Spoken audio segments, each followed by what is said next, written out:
안녕하세요, 여러분. 오늘 들려드릴 이야기는 많은 분들이 공감하실 수 있는, 하지만 차마 입 밖으로 꺼내기 힘든 그런 이야기입니다.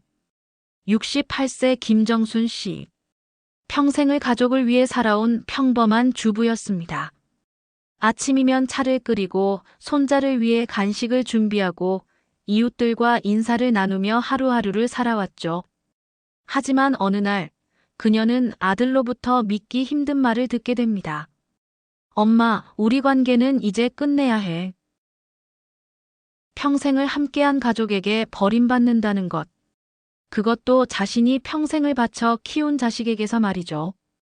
오늘 이야기는 단순한 가족 갈등을 넘어서 노년을 살아가는 우리 모두가 한 번쯤 생각해 봐야 할 깊은 질문들을 던집니다.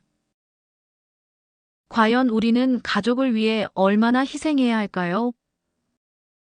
그리고 그 희생의 끝에는 무엇이 남을까요? 지금부터 김정순 씨의 이야기를 시작하겠습니다. 1장 일상의 균열. 2024년 봄, 서울 변두리의 작은 아파트. 김정순 씨는 오늘도 어김없이 새벽 6시에 일어났습니다. 40년 넘게 지켜온 습관이었죠. 부엌으로 가서 물을 끓이고 아침 준비를 하면서 텔레비전을 켰습니다. 뉴스가 흘러나왔지만 귀에 들어오지 않았어요. 요즘 들어 자꾸만 마음 한구석이 불편했거든요. 아들 준호는 3개월 전부터 전화를 잘 받지 않았습니다. 예전에는 일주일에 한 번씩 꼭 전화했었는데 이제는 한 달에 한 번도 힘들었어요. 바쁘겠지. 회사 일도 많고. 정순 씨는 스스로를 달랬습니다. 하지만 마음 한구석의 불안은 점점 커져만 갔죠. 며느리 수진도 마찬가지였어요. 예전에는 손자 사진을 자주 보내줬는데 이제는 그마저도 뜸했습니다. 내가 뭘 잘못한 걸까? 정순 씨는 자신의 지난 행동들을 하나하나 되돌아봤습니다. 혹시 며느리한테 뭔가 상처되는 말을 한 건 아닐까? 손자 교육 문제로 간섭을 너무 많이 한 건 아닐까? 하지만 아무리 생각해도 딱히 큰 잘못은 없었어요. 오후가 되자 이웃집 박순자 할머니가 찾아왔습니다. 오랜 친구였죠. 정순아, 요즘 안색이 안 좋아. 무슨 일 있어? 아니야, 별일 없어. 정순 씨는 웃으며 대답했지만 순자는 눈치챘습니다. 또 준호 때문이야? 흥. 요즘 연락이 잘 안 돼서. 아이고, 요즘 젊은 것들이 다 그래. 바쁘다고 부모는 뒷전이지. 순자의 위로였지만 정순 씨의 마음은 무겁기만 했습니다. 그날 저녁 정순 씨는 용기를 내어 준호에게 전화를 걸었습니다. 신호음이 길게 울렸어요. 한참을 기다린 끝에 준호가 전화를 받았습니다. 네, 엄마. 목소리가 차갑게 느껴졌어요. 준호야, 요즘 어떻게 지내니? 바쁘지? 네, 바빠요. 민준이는 잘 지내고. 네. 짧은 대답만 돌아왔습니다. 예전처럼 이것저것 이야기를 나누던 아들이 아니었어요. 준호야, 혹시 엄마가 뭘 잘못한 거 있니? 있으면 말해. 엄마가 고칠게. 전화 너머로 한숨 소리가 들렸습니다. 엄마, 지금 통화하기 좀 그래요. 나중에 다시 전화할게요. 준호야, 잠깐만. 뚝, 뚝, 뚝. 전화가 끊어졌습니다. 정순 씨는 한참을 멍하니 전화기를 들고 있었습니다. 눈물이 주르륵 흘러내렸어요. 내가 뭘 잘못한 걸까? 그날 밤 정순 씨는 잠을 이룰 수 없었습니다. 천장을 바라보며 온갖 생각이 머릿속을 맴돌았어요. 평생을 가족을 위해 살아왔는데 이제는 그 가족에게서조차 외면당하는 기분이었습니다. 2장 작은 균열의 시작. 일주일 후 정순 씨는 다시 준호에게 전화를 걸었습니다. 이번에는 며느리 수진이 받았어요. 어머니, 안녕하세요. 수진아, 준호 바꿔줄 수 있어? 지금 회사에요. 그럼 나중에 전화 좀 해달라고 전해줘. 네, 알겠습니다. 그런데 수진의 목소리에도 뭔가 이상했어요. 예전처럼 밝지 않았죠. 수진아, 혹시 무슨 일 있니? 엄마한테 말해봐. 잠시 침묵이 흘렀습니다. 어머니, 사실은. 응, 말해봐. 준호 오빠가 어머니와 좀 거리를 두고 싶어 하세요. 정순 씨의 심장이 멎는 것 같았습니다. 뭐라고? 거리를 둔다니, 그게 무슨 소리야? 죄송해요, 어머니. 저도 잘 모르겠어요. 오빠가 요즘 많이 힘들어 하시거든요. 무슨 일인데? 내가 뭘 잘못했는데? 그건 제가 말씀드리기 어려워요. 오빠한테 직접 들으세요. 수진아! 또다시 전화가 끊어졌습니다. 정순 씨는 그 자리에 주저앉고 말았어요. 온몸이 떨렸습니다. 거리를 둔다니. 그게 무슨 뜻이야? 나를 버린다는 건가? 다음 날 정순 씨는 직접 아들 집으로 찾아가기로 했습니다. 버스를 2번 갈아타고 1시간을 달려 아들이 사는 아파트 앞에 도착했어요. 초인종을 눌렀습니다. 잠시 후 문이 열렸고 준호가 놀란 표정으로 서 있었습니다. 엄마, 왜 갑자기? 준호야, 엄마 좀 들어가도 되겠니? 준호는 난처한 표정을 지었지만 어쩔 수 없이 문을 열어줬어요. 거실에 앉자 어색한 침묵이 흘렀습니다. 준호야, 대체 무슨 일이야? 왜 갑자기 이러는 거야? 준호는 한참을 망설이더니 입을 열었습니다. 엄마, 더 이상 엄마와 함께 살 수 없을 것 같아요. 무슨 소리야? 우리 같이 안 사는데? 제 말은 관계를 말하는 거예요. 엄마와의 관계. 정순 씨는 귀를 의심했습니다. 관계를 끊는다고? 네. 저는 이제 제 인생을 살고 싶어요. 엄마의 그늘에서 벗어나고 싶어요. 준호야, 엄마가 너한테 뭘 잘못했니? 말해봐. 엄마가 다 고칠게. 준호는 고개를 저었습니다. 잘못한 게 아니에요. 그냥 저는 엄마 없이 살고 싶어요. 그 말 한마디가 정순 씨의 가슴을 찢어놓았습니다. 준호야, 엄마가 너를 키우느라 평생을 바쳤어. 내 아버지가 일찍 돌아가시고 엄마 혼자서 너를 대학까지 보냈잖아. 그런데 이제 와서 그게 문제예요, 엄마. 준호의 목소리가 높아졌습니다. 엄마는 평생 희생하셨다고 하시지만 그게 제게는 짐이었어요. 엄마의 희생을 갚아야 한다는 부담감. 그게 저를 얼마나 힘들게 했는지 아세요? 정순 씨는 말문이 막혔습니다. 엄마, 저는 이제 제 가족이 있어요. 제 아내와 아이들. 그들을 위해 살고 싶어요. 엄마를 위해서가 아니라요. 그럼 엄마는 어떻게 하라고? 정순 씨의 눈에서 눈물이 쏟아졌습니다. 준호는 고개를 돌렸습니다. 엄마도 엄마 인생을 사세요. 저한테 의지하지 말고. 그 말을 끝으로 준호는 일어나 방으로 들어가 버렸습니다. 정순 씨는 한참을 거실에 혼자 앉아 있었어요. 눈물이 멈추지 않았습니다. 결국 그녀는 비틀거리며 집을 나왔습니다. 버스 정류장에 앉아 정순 씨는 하염없이 울었어요. 지나가는 사람들이 쳐다봤지만 신경 쓸 겨를이 없었습니다. 평생을 바쳤는데 이게 끝이란 말인가? 3장 불길한 확신. 집으로 돌아온 정순 씨는 며칠 동안 밥도 제대로 먹지 못했습니다. 이웃 순자가 걱정돼서 찾아왔어요. 정순아, 도대체 무슨 일이야? 얼굴이 왜 이래? 정순 씨는 그제야 준호와 있었던 일을 털어놓았습니다. 순자는 깜짝 놀라며 손을 입에 갖다 댔어요. 세상에, 그런 아들이 어디 있어? 내가 얼마나 고생해서 키웠는데. 내가 뭘 잘못한 걸까? 잘못한 게 아니야. 요즘 젊은 것들이 그래.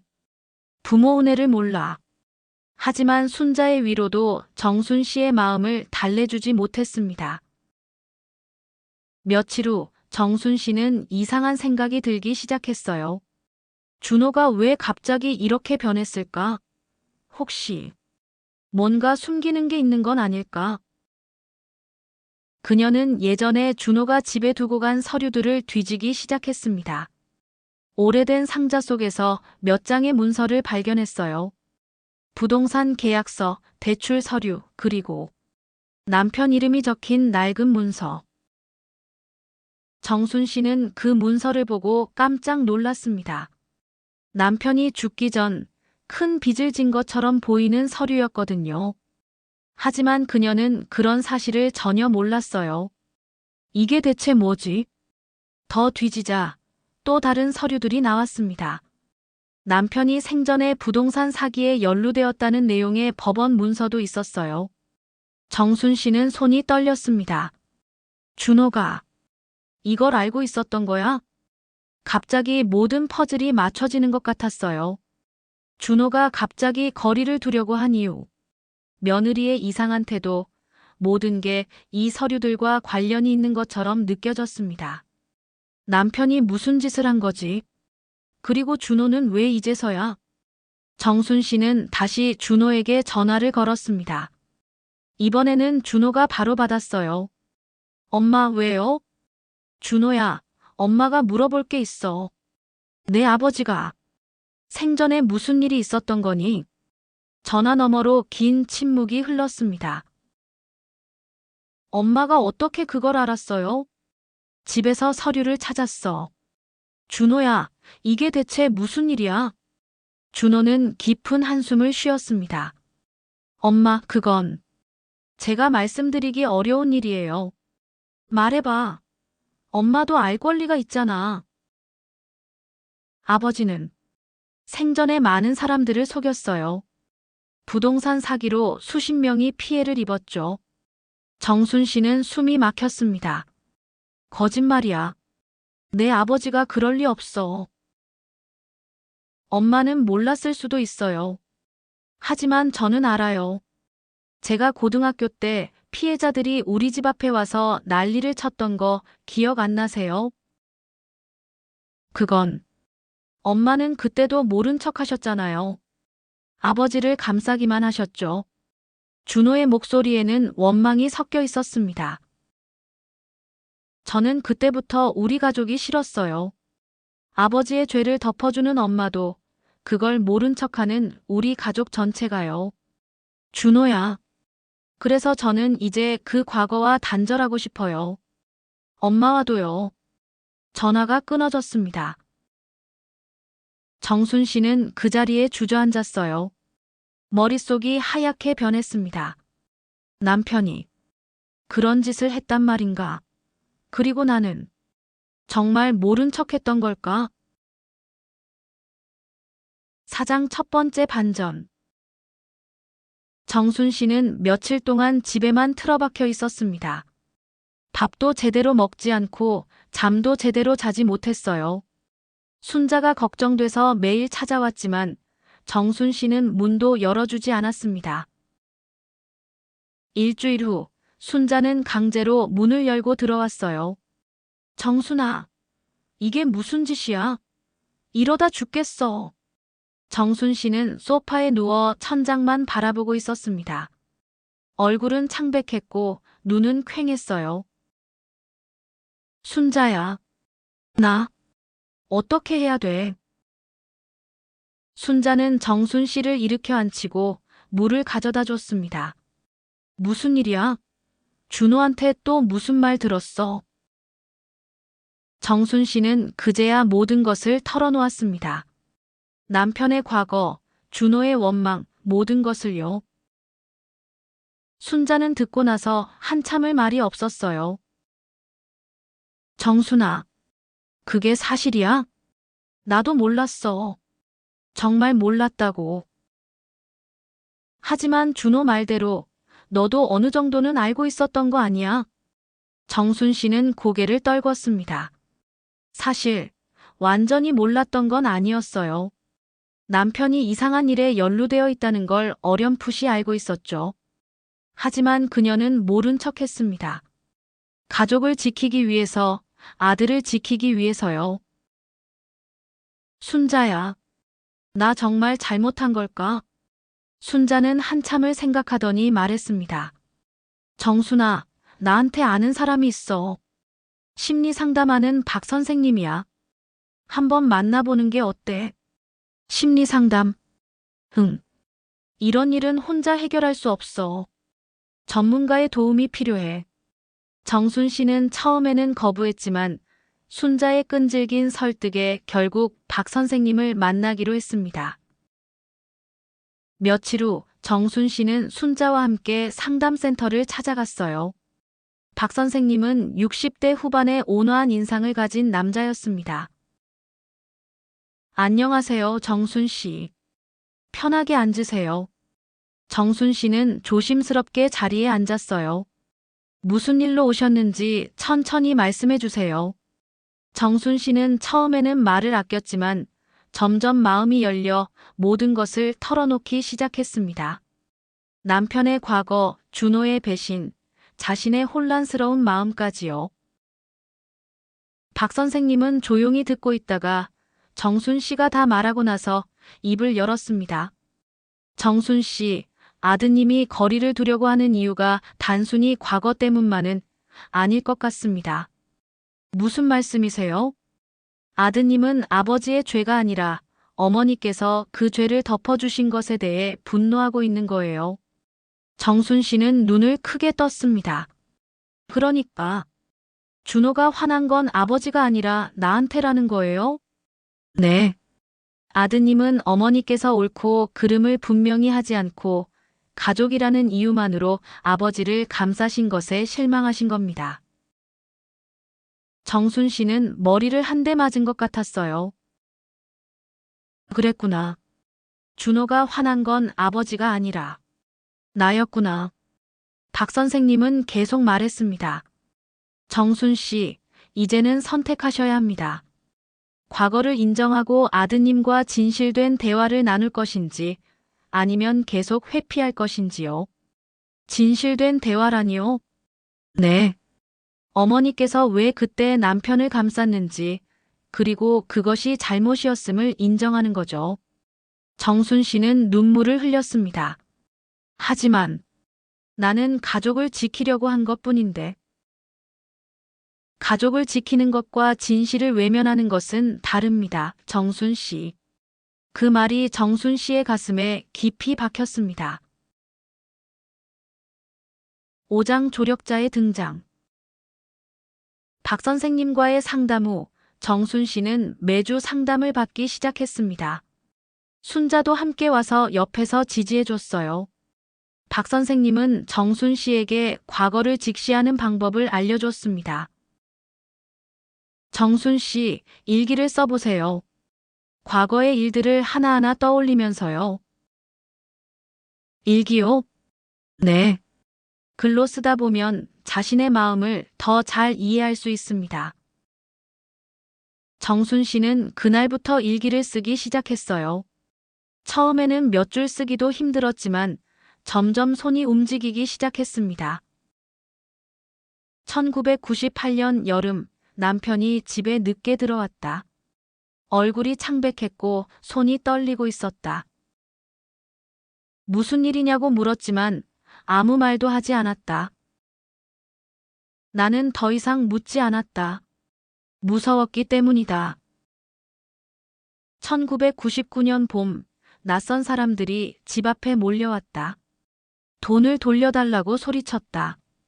남편은 숨어버렸고 나는 혼자 문 앞에 서서 그들을 막았다. 준호는 방에서 그 모든 걸 보고 있었다. 2000년 가을, 남편이 갑자기 세상을 떠났다. 심장마비였다. 장례식장에 아무도 오지 않았다. 준호는 그날 이후로 말이 없어졌다. 일기를 쓰면서 정순 씨는 점점 과거가 선명해졌어요. 자신이 얼마나 많은 것을 외면했는지, 그리고 그것이 아들에게 얼마나 큰 상처를 줬는지 깨닫게 됐습니다. 박 선생님은 다음 상담에서 말했습니다. 정순 씨, 이제 아드님을 만나보세요. 그리고 진심으로 사과하세요. 하지만 준호가 만나주려고 할까요? 편지를 써보세요. 먼저 마음을 전하는 거죠. 정순 씨는 며칠 동안 고민하다가 준호에게 편지를 쓰기 시작했습니다. 준호야, 엄마야. 오랫동안 용기가 나지 않아서 이렇게 편지를 쓴다. 내가 왜 엄마와 거리를 두려고 하는지 이제는 알 것 같아. 엄마가 잘못했어. 내 아버지가 한 일을 엄마는 알고 있었어. 하지만 모른 척했지. 가족을 지키기 위해서라고 생각했거든. 하지만 그건 변명이었어. 엄마는 진실보다 평화를 선택했고 그 과정에서 너를 상처 입혔어. 준호야, 엄마를 용서해 줄 수 없다면 그것도 괜찮아. 하지만 엄마가 진심으로 미안해한다는 것만은 알아줬으면 해. 너를 평생 사랑했고 지금도 사랑한다. 엄마가 편지를 쓰고 나서 정순 씨는 한참을 울었습니다. 그리고 다음 날 편지를 우편으로 보냈어요. 일주일이 지나도 답장은 오지 않았습니다. 하지만 정순 씨는 이상하게도 마음이 가벼워졌어요. 오랫동안 짓눌렀던 죄책감을 조금이나마 덜어낸 기분이었습니다. 박 선생님은 말했습니다. 정순 씨, 잘하셨어요. 이제 아드님의 선택을 기다리세요. 그리고 그 선택이 무엇이든 받아들이셔야 합니다. 네, 알겠습니다. 순자도 옆에서 손을 잡아줬어요. 정순아, 넌 이미 용기 있는 선택을 했어. 그것만으로도 대단한 거야. 정순 씨는 친구의 손을 꽉 잡았습니다. 6장 두 번째 반전. 2주 후 준호에게서 문자가 왔습니다. 엄마, 편지 잘 받았습니다. 시간 좀 주세요. 짧은 문자였지만 정순 씨에게는 희망처럼 느껴졌어요. 그로부터 며칠 후 준호가 직접 전화를 걸어왔습니다. 엄마, 만나서 얘기할 수 있을까요? 그래, 준호야. 언제든지. 약속 장소는 집 근처 조용한 카페였습니다. 정순 씨는 일찍 도착해서 기다렸어요. 손이 떨렸습니다. 문이 열리고 준호가 들어왔습니다. 얼굴이 많이 수척해 보였어요. 엄마. 준호야, 앉아. 두 사람은 한참을 말없이 앉아 있었습니다. 준호가 먼저 입을 열었습니다. 엄마 편지 받고 많이 생각했어요. 사실 저도 엄마한테 말 못한 게 있어요. 정순 씨는 고개를 들었습니다. 준호는 가방에서 낡은 봉투를 꺼냈어요. 이게 뭐니? 아버지가 돌아가시기 전에 제게 준 편지예요. 제가 성인이 되면 읽으라고 하셨죠. 정순 씨는 떨리는 손으로 봉투를 받았습니다. 읽어보세요. 편지를 펼쳤습니다. 남편의 손글씨였어요. 준호야, 아빠가 이 편지를 쓰는 건 너에게 진실을 말하기 위해서다. 아빠는 평생 큰 잘못을 저질렀다. 많은 사람들을 속였고 그들의 인생을 망쳤다. 그 죄는 아빠가 져야 할 것이다. 하지만 내 엄마는 달라. 엄마는 아무것도 몰랐다. 아빠가 엄마에게 거짓말만 했기 때문이다. 그러니 엄마를 원망하지 마라. 원망해야 할 사람은 아빠다. 준호야, 아빠는 이제 곧 세상을 떠날 것 같다. 마음의 병이 깊어졌다. 내가 이 편지를 읽을 때쯤이면 아빠는 아마 없을 것이다. 미안하다. 그리고 엄마를 부탁한다. 아빠 대신. 정순 씨는 편지를 읽고 눈물이 쏟아졌습니다. 이게 무슨... 엄마, 저도 이 편지를 읽고 혼란스러웠어요. 아버지는 엄마가 모르셨다고 하는데 제 기억 속에는 엄마도 알고 계셨던 것 같았거든요. 준호야. 그래서 저는 결론을 내렸어요. 엄마는 알고 계셨지만 어쩔 수 없었던 거라고요. 가족을 지키기 위해서. 준호의 목소리가 떨렸습니다. 하지만 저는 그게 받아들여지지 않았어요. 왜 우리 가족은 진실보다 평화를 선택했을까? 왜 피해자들은 외면하고 우리끼리만 잘 살려고 했을까? 준호야, 엄마가 잘못했어. 정말 미안해. 엄마, 저도 미안해요. 준호의 눈에서도 눈물이 흘렀습니다. 사실은 저도 아버지의 돈으로 대학을 갔고 지금 이 집도 샀어요. 저도 결국 그 돈의 수혜자였던 거죠. 정순 씨는 놀라서 아들을 바라봤습니다. 그래서 더 화가 났던 거예요. 제 자신한테. 저도 결국 아버지처럼, 엄마처럼 진실을 외면하고 살았으니까요. 준호야. 엄마와 거리를 두려고 했던 건 사실 저 자신과 거리를 두고 싶었던 거예요. 제 과거와 제 죄책감과요. 두 사람은 한참을 말없이 울었습니다. 카페 안에 사람들이 쳐다봤지만 신경 쓰지 않았어요. 한참 후 준호가 말했습니다. 엄마, 저 이제 어떻게 해야 할까요? 정순 씨는 아들의 손을 잡았습니다. 준호야, 우리 함께 해보자. 과거를 바로잡을 수는 없지만 지금부터라도 제대로 살아보는 거야. 어떻게요? 아버지가 피해 입힌 사람들을 찾아보자. 그리고 진심으로 사과하는 거야. 돈을 갚을 수는 없어도 최소한 마음만이라도. 준호는 놀란 표정을 지었습니다. 정말 그렇게 할 수 있을까요? 해봐야지. 우리가 할 수 있는 일이 그것밖에 없잖아. 준호는 한참을 생각하더니 고개를 끄덕였습니다. 네, 엄마. 같이 해봐요. 7장 최대 위기와 선택.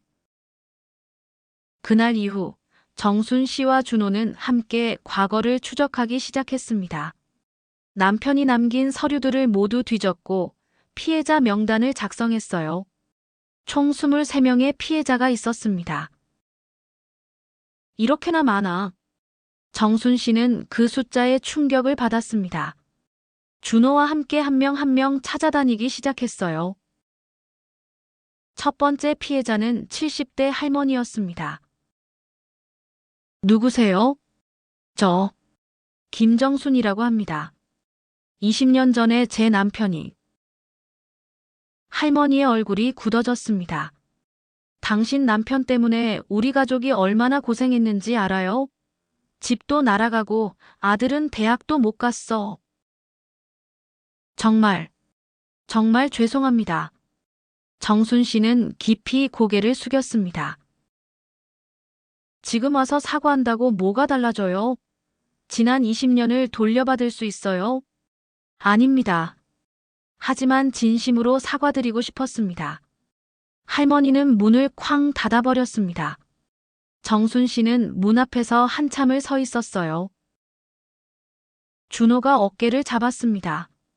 엄마, 괜찮아요. 다음 사람한테 가봐요. 하지만 다음 사람도, 그 다음 사람도 마찬가지였습니다.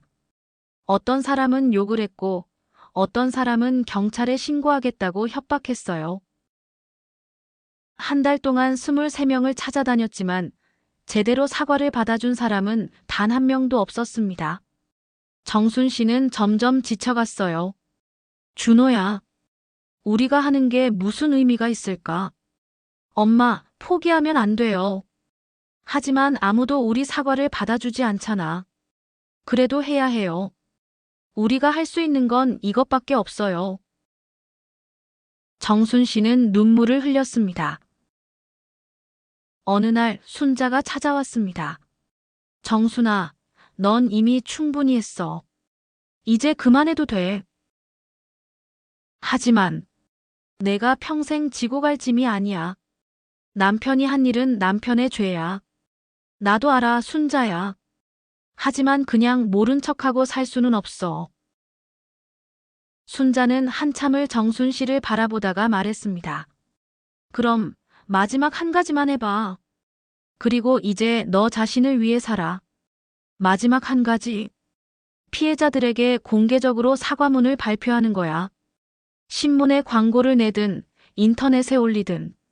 정순 씨는 그 말에 무릎을 쳤습니다. 그래. 그 방법이 있었구나. 며칠 후 정순 씨와 준호는 함께 사과문을 작성했습니다. 20년 전 김철수라는 이름으로 부동산 사기를 저지른 사람의 아내 김정순, 그리고 아들 김준호입니다.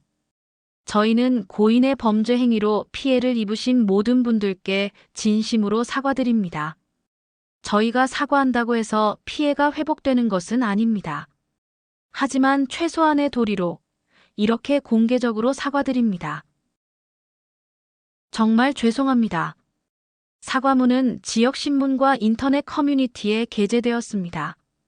반응은 폭발적이었어요. 어떤 사람들은 용기 있는 행동이라고 칭찬했고, 어떤 사람들은 위선이라고 비난했습니다. 피해자들 중 몇몇은 연락을 해왔어요. 사과는 받아들이지 않지만 용기는 인정합니다. 이제라도 이렇게 나서줘서 고맙습니다. 완전한 용서는 아니었지만 적어도 첫걸음은 뗀 것 같았어요. 8장 최종 울림. 그로부터 6개월 후 정순 씨와 준호의 관계는 예전으로 돌아가지는 않았지만 새로운 관계를 만들어가고 있었습니다. 더 이상 의무나 부담이 아닌 진실에 기반한 관계였죠. 정순 씨는 이제 손자를 보러 갈 때도 예전처럼 간섭하지 않았어요. 그저 할머니로서 함께 시간을 보낼 뿐이었습니다. 준호도 달라졌어요. 엄마에게 더 솔직해졌고 자신의 감정을 숨기지 않았습니다. 어느 일요일 오후 가족이 모두 모였습니다. 정순 씨, 준호, 며느리 수진, 그리고 손자 민준이까지. 식탁에 둘러앉아 밥을 먹으며 민준이가 물었습니다. 할머니, 왜 요즘 할머니랑 아빠랑 자주 만나요? 정순 씨는 손자를 바라보며 미소 지었습니다. 할머니랑 아빠가 서로 더 잘 알아가는 중이야. 더 잘 알아가요? 원래 가족 아니에요? 그래, 가족이지. 하지만 가족이라고 해서 서로를 다 아는 건 아니란다. 준호가 거들었습니다. 민준아, 할머니 말씀이 맞아.